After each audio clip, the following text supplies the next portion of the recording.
Lance Armstrong a toujours craint un prototype de cycliste pendant les 7 années où il a dominé le Tour de France, celui du pur grimpeur capable de gravir mieux que lui les ascensions les plus dures du Grand Bouclé. Cela lui est arrivé avec le polytoxicomane Elfantino, qui l'a même malmené en pleine course. Cela lui est arrivé avec le cycliste qui a reçu près d'1 million d'euros de l'État espagnol pour l'avoir traité de coureur dopé, Roberto Herrera, qu'il a signé et dont il a coupé les transfusions sanguines pour qu'il arrête de voler pour US Postal, et aussi avec notre protagoniste d'aujourd'hui, l'Espagnol Iban Mayo, la clé qui a permis à l'ami des neiges Jean Ulrich d'être vraiment proche de battre le Texan dans le Tour de France de 2003. Dans une interview intéressante avec Yacht Down Magazine, le coureur basque dopé qui a quitté le sport il y a presque 20 ans après avoir été contrôlé positif à l'épaule lors du Tour de France 2007 a parlé de sa carrière, en essayant bien sûr de laver son nom, lui qui détient le record de l'ascension du Mont Ventoux dans le Critérium Dauphiné la plus dopée de l'histoire.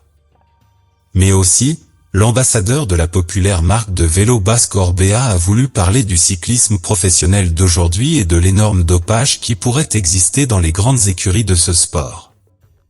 Depuis cette chaîne, nous savons que peu de gens peuvent nous éclairer davantage que les dopés, comme l'a prouvé Jesus Manzano il y a quelques semaines, alors n'oublie pas d'aider avec un super merci si tu veux plus de témoignages de ces jouets cassés du passé, et sans plus attendre, que l'émission commence. Le dopé Rolf Aldag a avoué que la plupart des dopés à l'époque finissaient par tomber dans l'alcoolisme et les habitudes difficiles qui finissaient par faire tomber ces monstres du cyclisme dans la crasse, mendiant de l'argent à qui le peut et étant des parasites de la société dans laquelle ils vivent, mais ce n'était pas le cas d'Iban Mayo. Après avoir été le premier grand saunier du Val de Dracula Gianetti et Mouliting Maxin à être contrôlé positif au dopage, il a abandonné le sport professionnel, et pas seulement, il a aussi cessé de s'intéresser au cyclisme professionnel.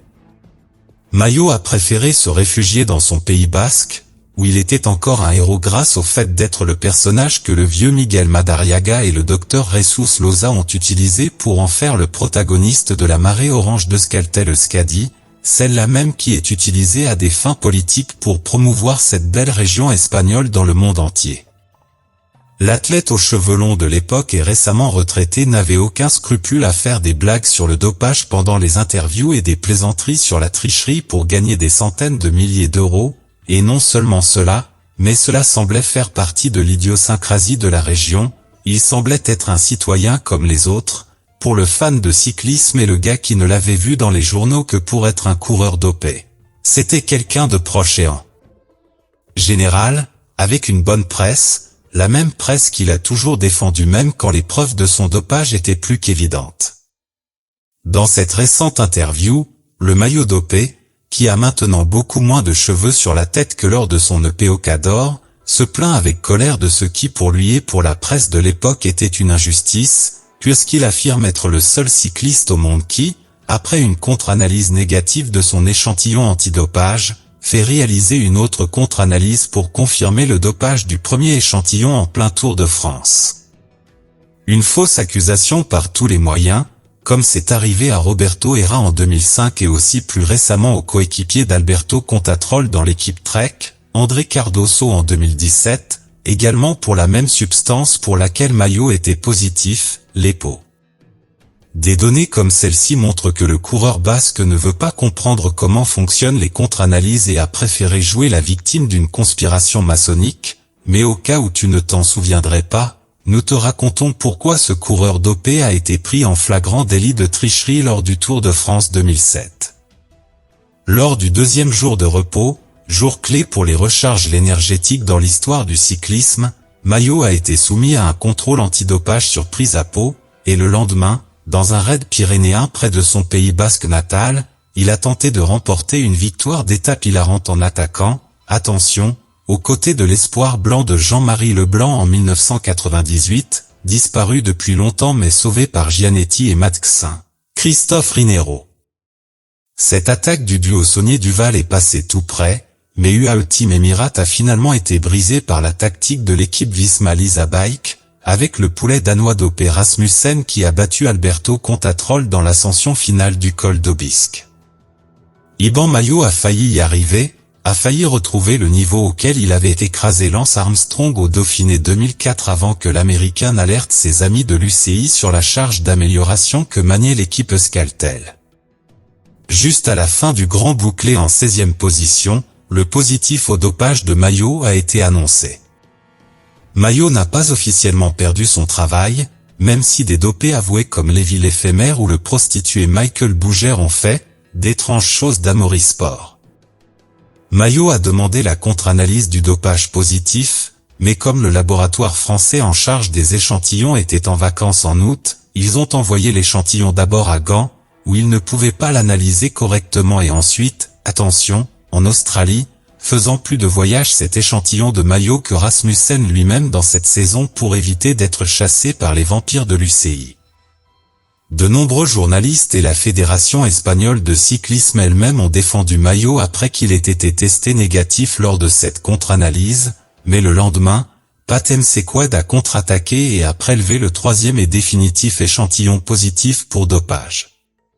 C'est-à-dire, Mayo, si tu as eu 2 contre-analyses, c'est à cause du mauvais travail de l'UCI, pas parce que tu étais un cycliste propre, comme le montrent les vraies preuves et le fait que tu ne t'es même pas battu pour ton innocence comme l'ont fait d'autres aujourd'hui adulés par les 13 anchois de la mer du Nord comme le directeur du Tour de Galice. N'essaie pas de nettoyer ton image 17 ans plus tard Iban, ça n'en vaut pas la peine. En revanche, ce que tu dis du cyclisme d'aujourd'hui nous intéresse. Mayo a roulé pour 3 équipes, Banesto à son époque U23 et les équipes Euskaltel Euskadi et Saunier Duval déjà citées. Il dit du bien et du mal de ces 3 équipes dans son interview avec Yod Daoun, mais on peut affirmer sans aucun doute qu'il n'a de relation avec aucune d'entre elles aujourd'hui, sans hésiter à dire que Zebio Inzu et José Miguel Echavarri l'ont mis à la porte de Banesto lorsqu'il était blessé sans même s'enquérir de son état de santé ou que Mauro Gianetti et José Antonio Fernandez Matxin sont 2 charmeurs de serpents, qui te disent toujours ce que tu veux entendre, mais quand des problèmes surviennent, comme les contrôles antidopage positifs, il l'expulse directement de l'équipe et lui donne une tape dans le dos. Et Mayo estime que c'est précisément l'une des choses qui ont changé dans le cyclisme aujourd'hui. Que les équipes n'osent plus renvoyer les coureurs sur la base de contre-analyse pour dopage, comme Richard Plug ne le sait que trop bien avec Michael Esman. Selon Mayo, parce que les coureurs se sont unis, pas comme dans son EPOK, où lorsqu'un coureur était contrôlé positif, le reste de l'équipe le traitait hypocritement comme un pestiféré. Selon nous, à Cycling Highlights, parce que les lois antidopage sont si laxistes qu'un coureur sanctionné pour des anomalies du passeport biologique est autorisé à demander plus de 300 000 € à l'État où il vit, et que les équipes ont donc peur des procès à coups de millions de dollars de la part de leurs coureurs. Nous avons peut-être tous les 2 raisons. Ce que Mayo a raison de souligner, c'est que, bien sûr, il ne sait pas s'il y a du dopage, mais tous ceux qui ont engagé des dopés dans son EPOK, les Gianetti, Matxin ou Inzué, ceux qui ont continué à gérer les équipes et à gagner des centaines de milliers d'euros par an, pendant que les dopés étaient chez eux ou dans leur bar préféré, tous ces directeurs et managers sont toujours dans le monde du cyclisme, et continuent d'en vivre. Il a déclaré, ce qui a toujours été dit, c'est qu'il fallait changer l'image, qu'il fallait changer les coureurs. Mais les gens sont toujours là. Si les mêmes équipes et les mêmes personnes, le même directeur, le même manager. Qu'est-ce qui se passe, qu'ils n'ont pas besoin d'être changés? Si les mêmes personnes sont toujours là et que d'autres choses se sont produites, quelles conclusions pouvons-nous tirer? Des mots durs de la part d'un homme qui est toujours rancunier 17 ans plus tard, mais en même temps sage. Mayo sait parfaitement comment des équipes comme UAE Team Emirates ou Movistar se déplacent dans les égouts du cyclisme, il connaît toutes les astuces des vieux druides pour tonifier leurs athlètes. Tu n'iras peut-être jamais voir un podcast sur Lance Armstrong parce qu'il a ruiné ta carrière, mais mon ami Mayo, tu n'es pas obligé de le faire. Raconte-nous simplement tout ce que tu sais sur les coulisses du cyclisme, pour que tu ne sois pas seulement le héros du peuple basque et que tu puisses devenir le héros d'une grande partie de l'humanité.